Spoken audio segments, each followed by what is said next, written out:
Background. D-Day initiated the endgame of what had been an unprecedented struggle for supremacy in Europe. If the Second Battle of El Alamein in 1942 had been what Winston Churchill called the end of the beginning, then D-Day was perhaps the beginning of the end. Almost 5 years before D-Day, on the 1st of September 1939, Hitler had launched the German invasion of Poland. 2 days later, Great Britain and France had declared war on Germany, and so the Second World War had begun.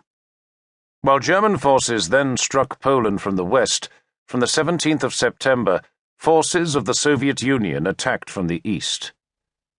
With Poland crushed between two totalitarian heavyweights, Hitler focused his attention on Scandinavia. On the 9th of April 1940, German forces attacked both Denmark, which capitulated within 6 hours, and Norway, which held out until the 10th of June. On the 10th of May, Hitler launched the German invasion of Western Europe. By the 28th of May, Luxembourg, Belgium, and the Netherlands had surrendered. On the 10th of June, Germany invaded France. On the same day, Benito Mussolini, fascist dictator of Italy, keen to share in Germany's spoils of victory, declared war on France and Britain. British troops, sent to aid the French, were forced back to the French port of Dunkirk before being evacuated back to Britain. On the 22nd of June, France, under its new Prime Minister, Philippe Pétain, surrendered. The dark years of Nazi occupation had begun.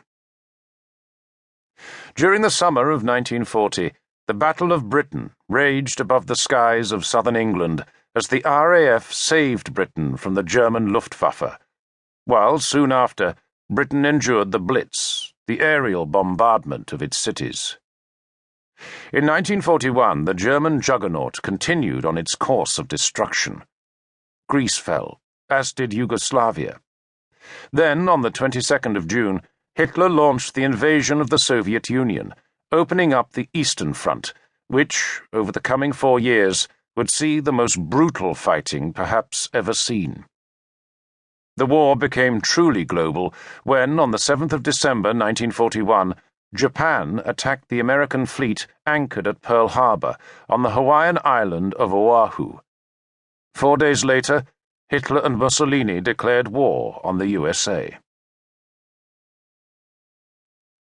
The Dieppe Raid.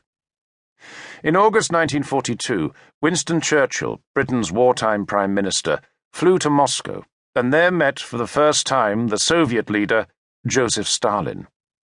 Stalin had been urging Churchill to open a second front by attacking Nazi-occupied Europe from the west, thereby forcing Hitler to divert troops to the west and alleviating in part the enormous pressure the Soviet Union found itself under. Now, as Churchill prepared to meet Stalin, German forces were bearing down on the strategically and symbolically important Russian city of Stalingrad. Churchill knew that if Germany were to defeat the Soviet Union, then Hitler would be able to concentrate his whole military strength on the west. But although tentative plans for a large-scale invasion were afoot, to act too quickly, too hastily, would be foolhardy. Churchill withstood Stalin's pressure. There would be no second front for at least another year. But in the meantime, Churchill was able to offer a reconnaissance in force on the French port of Dieppe, with the objective of drawing away German troops from the Eastern Front. Whether Stalin was at all appeased by this morsel of compensation, Churchill does not say. Thus, in the early hours of the 19th of August 1942, the Allies launched Operation Jubilee, the raid on Dieppe, 65 miles across from England.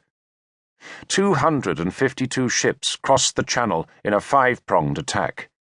They carried tanks, together with 5,000 Canadians and 1,000 British and American troops, plus a handful of fighters from the French resistance. Nearing their destination, one prong ran into a German merchant convoy. A skirmish ensued. More fatally, it meant that the element of surprise had been lost. Aware of what was taking place, the Germans at Dieppe were now waiting in great numbers.